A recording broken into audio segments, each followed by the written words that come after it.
There he is. Hey, sorry, I had to change my camera permissions. Oh wait. Oh yeah, yeah, yeah. It's like I'm a very private individual. Don't like to don't like to have I do the same thing. I have the wrong birthday in my digital profiles. Like I still am super, super cautious about what goes out there. Are you about to pull out some magic right now? No, I was just like I was just waiting for you to sign on, so I'm like just practicing. You know how I Mhm. practice. You know how I need to Always ready. always be ready, always be working on Secret something. weapon. Yeah. Yeah. This is the first live I've ever done. This is weird. Well, good. You can have some experience doing that now. Yeah. Yeah. I've this is probably my fifth one so far, I think. So not Nice. that far off. Get a haircut, Steph. What's up, Giants? Long time, man. All Oh right. man. Yeah, my hair is it's a project. It's a long-term project. We'll see if it pays dividends in the end, but not getting a haircut Do you now, that's for sure. plan to get it any longer than it is already? Yeah. Oh, No, okay. it's gonna be long, like down my back. When's the last time it was short? The last time it was actually short was like over a year and a half Yeah, ago. It's a long journey to get this far. nice. And it's not Yeah. not super happy with it yet, but it'll hopefully I, get there. I think it's fantastic. Okay. Yes. Have I you mean, had long hair before, John? I've only known you with long hair, so Right. maybe I'll Right. start emulating. I'll start growing it out too. Yeah, you should. Totally. Well, thanks again for agreeing to be on That's a Wrap, my little live Instagram show. And usually, just so you know, to manage expectations, usually maybe five people in rotation come and watch. It's not like a giant crowd or anything. So literally, it's just a conversation between you and I. And then Awesome. we post it. So hopefully, it helps anyone who could benefit from our experiences. And Hmm. I think that's mainly what I want to do is like to put out any sort of advice or any sort of stories that might help someone else because it's a very hard industry. Hmm. It's not easy. It's getting harder, I would say. It's weird. It's like I feel like when I was getting into it, there was a lot more gatekeeping. I think there still is, but now the ability to create a film is so much more accessible. And that's what I want to dive into here. Firstly, let's start with your name, where you're calling from, and give a little intro, a little background on yourself. Sure, yeah. Obviously, I'm a filmmaker, like you said. I'm in New York right now. My name is Stefanos Tai. And yeah, you and I have spoken about it a lot. I released my first feature last year. It was just like yours, very DIY, very don't wait for permission, just go out and make it. Hmm. And now, obviously, working on the next one, trying to make it a bit bigger, a bit more, quote unquote professional, whatever that means now. Who knows? Yeah, but that's basically me. Yeah, Yeah, yeah. I do feel like there's been this gap of like quote unquote professionals. Like, yeah. like if everything is already like the digitally like the cinematic quality of the film in a technical sense is there. It's just like, can you sit through a story? Is the story any good to keep you in? Is I think the biggest thing. So what was the kind of like the calling for you to get into like when did you feel like, okay, this is it? Like I gotta do film. Like I'm not asking for permission from my parents. Like I'm just gonna go do it. Or, or I don't need a degree or whatever. Like I don't know what your background is. Like I feel like a lot of people feel like they need someone to approve them to go do filmmaking. Right.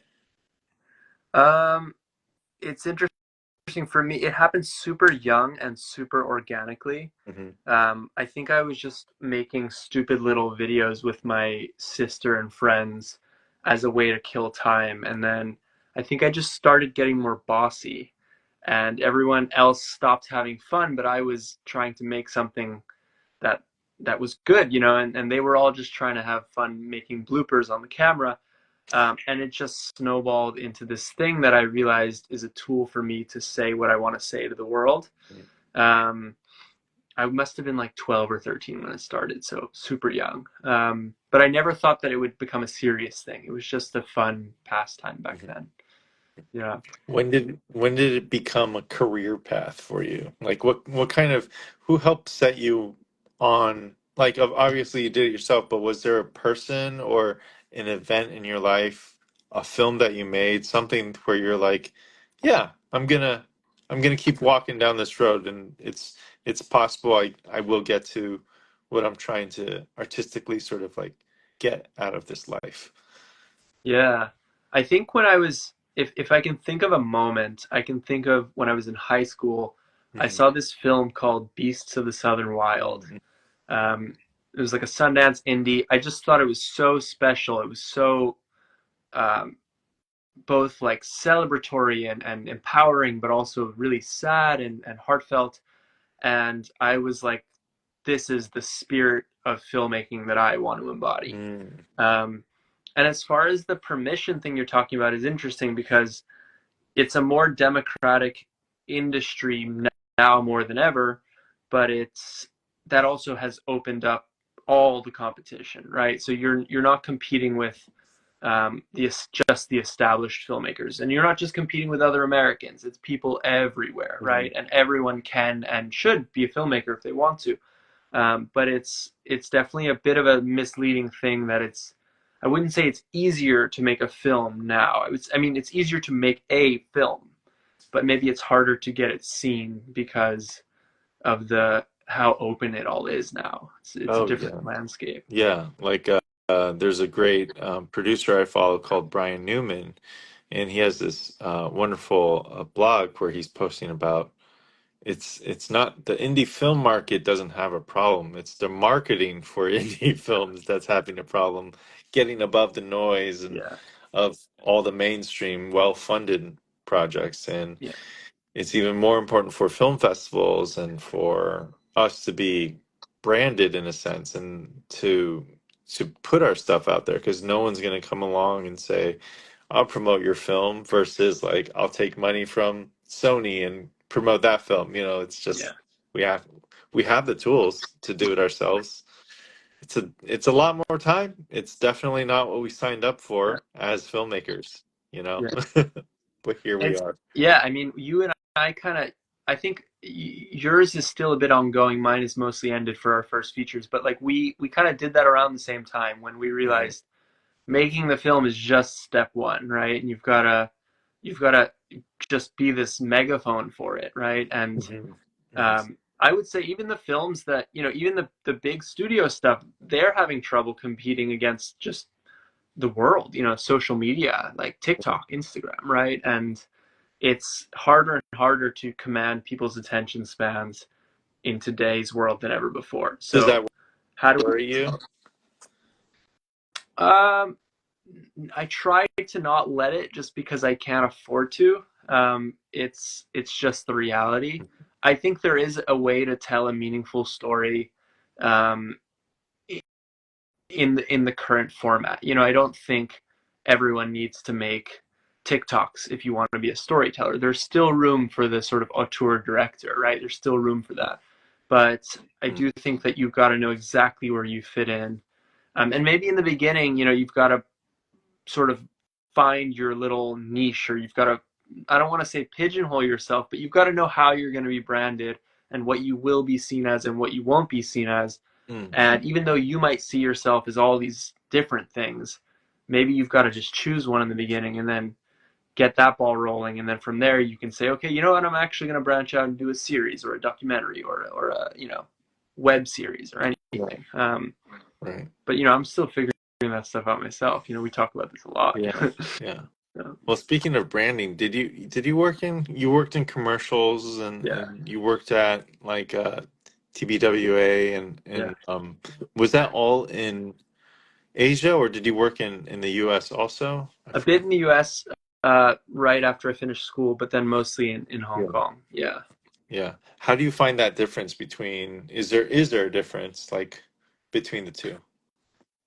Between, yeah, I Or mean, I think, storytelling sensibilities, yeah, yeah, to help I me. learned so much from working in ad and just directing commercials because obviously there's a very specific goal to, the companies want to see their bottom line go up. It's not, you're not making art. No one pretends it's art. um, they're very clear that, like, our logo is going to be really big. Yeah. You've got to make this sell the product, and that's a really weird thing to tell an artist, because we can have that in our mind, but at the end of the day, like, we do have an obligation towards the work itself. Hmm. And it gets really complicated, as you know, when it's like the agency wants to make it this way and the client wants to make it that way, and you as an artist want to make it XYZ other way.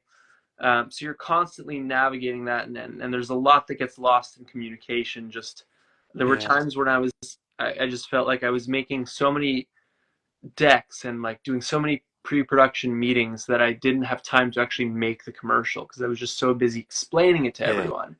And that's just part of it. But I do think that it drove me a little crazy at times, and that's why I decided to not wait for permission on my first film. Is because I said I'm gonna lose my mind if I just Hmm. only make these like product driven films. I've got to make something where there's no rules and no one can tell me that I have to stay inside these boundaries. Yeah. Filmmaking is such a uh, community art form, or art form by group, and it's just, Yeah, what are you shooting if you don't have actors? What are you shooting if you don't have um, like a camera person, a sound person? Maybe you're doing both of those things yourselves, but what if you just need another person, like a crew member? So, how did you come about with your first film, getting a cast together and then getting a crew together? How did that work out? Like, yeah. That, wow. I'm just like thinking back. It was so much fun. I don't think I'll ever have that much pure fun making a movie again, mhm. just because it was during COVID. Hong Kong had gone through a lot of political changes at the same time. Everyone was sort of figuring out what the new world was like, and we just like got our little ragtag group of friends together and made this film. These are people you already work with Yeah, and and, stuff. and Yeah, commercials helped a yeah, lot with that, because it's like yeah. you've now worked with producers and DPs and production designers, and you know who you work well with, you know whose sensibilities work for this type of film. But it was amazing to just see it come together so organically, because it was mostly word of mouth for casting. You're looking for Filipino women in Hong Kong who can dance. That's not a huge group of people, so once Mhm. you've met a few of them, you've met them all. Mm. We were really lucky because they were really talented, just um, kind of ready to go. Like, we didn't need to like teach anyone anything. Not Um, even like how to play the camera and act, and did they no, have not to really. memorize lines and all that? No, everyone was super ready to go. I think that particular community in Hong Kong also um, never gets the opportunities that they deserve. So it was, um, I think when they saw a film that they could get behind, that they could own, they were ready to jump in and give everything to it, which I'm super grateful for, and was a stroke of luck. I can't take credit for having strategized that. That really just happened. Um, it was a miracle, like with crew during COVID, just because all the big productions shut down. We got special permission from the government to shoot, which was only because we were so small, and they just thought, these are some kids that are going to go shoot something. It's fine. Oh, It won't cause the virus to spread.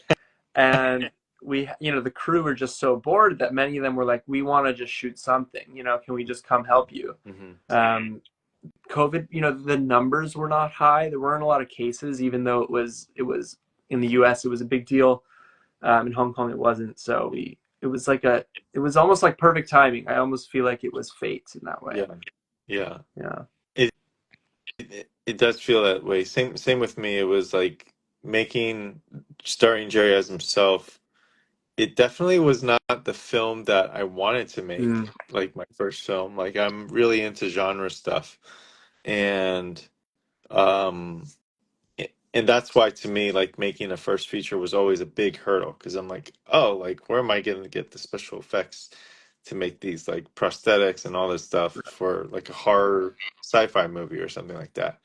But then this story happened, and it happened to my father, and so he tells me the story. I get my director Lao Chen involved, and it just like you said, it was like kind of just organic. It was working with crew members that I've worked with through commercials, right. and we just hit record. Right. Like it's and then the story just kind of unfolds, and hopefully you're bringing the best of your filmmaking and storytelling sensibilities to it as you go. What would you say is like one of the best teachers for you or teaching moments for you from doing that film? Like either like in the middle of making it or afterwards or going on film festivals. Like what was the Mm. biggest sort of like piece of wisdom that you got out of the whole experience going from creation to the end? Like, That's a great question. yeah. There's so many, but the thing that really jumps out immediately is actually something I try to remind myself every day now as we make this new film, which is the the process itself is and has to be its own reward, and that's the only way it can work. Mm, When I enjoyed making my first film tremendously, and then I released it, and even though it was fun, it's fun and it's hard to make a film, as you know, right? But I think sometimes when we release it, we think, okay, now the reward is going to come. Like you'll win something or you'll get to XYZ festival, and then now I'll be happy. Now I can like go sit down and just be happy. And that never happened for me. And I realized that, oh no, the fun part was actually the making. And the reward has already been doled out. So that required me to shift my thinking, and even though we had some success with festivals and press and all that and awards, I was constantly just wanting to get back to writing. And now I've been writing for 2 years, so I have my own complaints about writing too, right? It's always hard, but you remind yourself, or I try to, what I learned from the release part, which ostensibly was going to be the most fun part, but actually was having me miss the creative process, because a lot of that stuff is very, um, it's strategic and there is creativity to it, but not in the way of making a film. Releasing a film is a very different process, as you know, to like sitting down and creatively making one, and that's what I yeah. miss more than anything. Wow. Yeah. Yeah, I want to say that um that's yeah, it like as a line producer and producers like during the making of the film there was nothing new. I learned I knew where I was cutting corners, of course, as a producer making your first film, but like the big wisdom is or the big process of doing it is grueling, but you have to enjoy it because in the end that might be the only thing you can control, which is that you made something. Will it be profitable? I don't know. Will it find an audience? I don't know. Will it be seen? I don't know. Right. uh, but did it tell the story I wanted to tell? Hmm. And did I have fun doing it? Will I ever, those things I can control. Will I ever do it again? I don't know. Yeah. Yeah, It's a yeah, privilege. It's not promised, yeah, it's like, it feels like it takes on a life of its own, the process when you're making a film, and it always, for me at least, feels like it could be the last time. It could be, you've got to enjoy it because it's never promised. The stars may never align again in the same way. yeah, And particularly when you're making like low micro budget, like passion project films, and everyone there is working on it, whether they're being paid or not. They're definitely not being paid what they deserve, but you know that they're there for the same reason because they believe in the message. And somehow the end of those shoot days are so much more rewarding when you know that everyone there came because they believe in what you're trying to say and not because it's just a paycheck. Yeah. um, Yeah. and that's why I don't think I can't imagine it ever being so fun again, Mm. because it was only people there for that reason. There was no financial Right. incentive. Yeah. um, yeah. Yeah. Well, I don't know. Like even on your second feature film, it's like are like you want to raise the bar as far as the standards of practice, but you're still, you know, like there's still a level of indiness that has to be adhered to Hmm. because it's still not a studio film in any sort of regard. So Right. yeah, hopefully you are still finding like based off, but at least now you have a feature that you can point to and show like a DP or a production designer or an actor to be like, look at what I made with nothing for Hmm. nothing. Like I Hmm. want to do something great with you also, and hopefully this time around we can actually like raise it up a notch, you know. So Yeah. it's like a little very slowly climbing that ladder of Yeah. production. Yeah. Well, that's all really encouraging to hear, and I love that you have gone through the full process and that you're still ready to make another one. So Yeah, yeah, so far we'll yeah, see yeah. we'll see if we can last. Yeah. Yeah. um, We've had a couple of people join. If you guys have any questions, please throw it into the chat or write a comment. But I'm gonna go into the rapid fire questions here. oh god, all Yep. right, All right. let's do So this is how I wrap up all my Instagram lives. Um, Here we go. Question number one. Where were you born? New York. Coffee or tea? T. iPhone or Android? iPhone. Cake or pie? Oh, cake. Okay. Most productive time of day? Morning, always. Favorite holiday? Oh, New Year's, New I guess. Year's. All right. uh, Yep. Favorite color? Green. Green. Favorite drink that you order at a bar? Maybe like a martini, maybe. Okay. Glass of wine, maybe. Yeah. Are you a dog or a cat person? I'm allergic to both, but I like dogs. And Oh, there's that's too one bad. cat on Earth that I like, Yeah. but I'm very allergic to him. But he's very cute. Oh. Yeah, Well, you already said this. You prefer mornings. Are you an early riser or a night owl? early riser for How sure. early?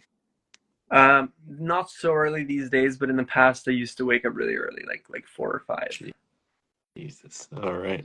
Not I'll, you. That's not you. no, I'll stay awake until 4. I know. Yeah. Yeah. That's I feel like we email each easy. other like your night. I get emails from you when I've fallen Uh-huh. asleep, and you get them from me when I'm waking up. If that makes sense. Right. Yeah. Yeah. Yeah. Yeah. Yeah. What do you do for fun? I run a lot.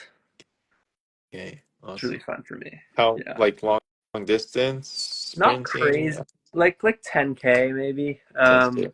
But I do it a lot. I do it most days. Nice. Well, Yeah. What do what's you do for fun? me? Oh, magic. Yeah. Yeah. I like to ask the question of like if money wasn't an issue and there was nothing on your schedule, you had a full day to yourself, what would you go do? I think I would just walk Just like all day, just walk around. wow. Yeah. Okay. That's great.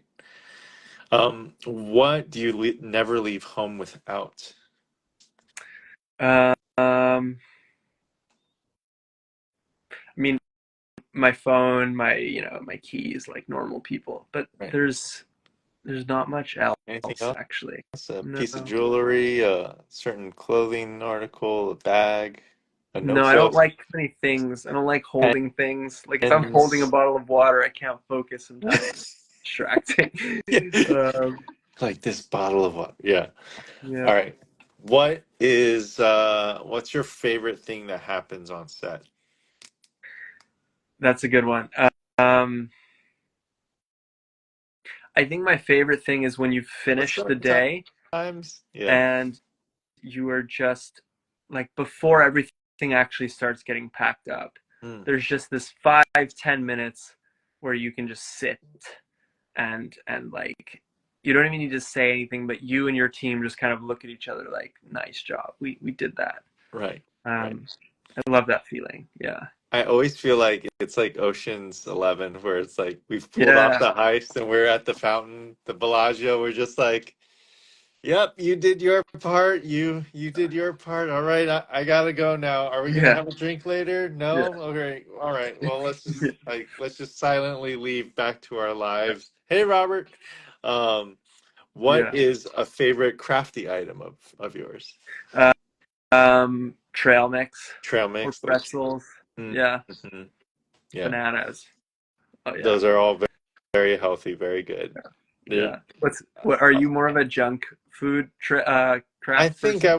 I would go for Cheetos or cookies. A lot of people have all responded that they like the Welch's like um, Fruit snacks. fruit Yeah. snacks. Yeah. And I'm just like, God, Those, that gets in your teeth, and then I'm afraid I'd smile and it'd be in my teeth or something. But yeah, that's worth it though. Those are all right, good.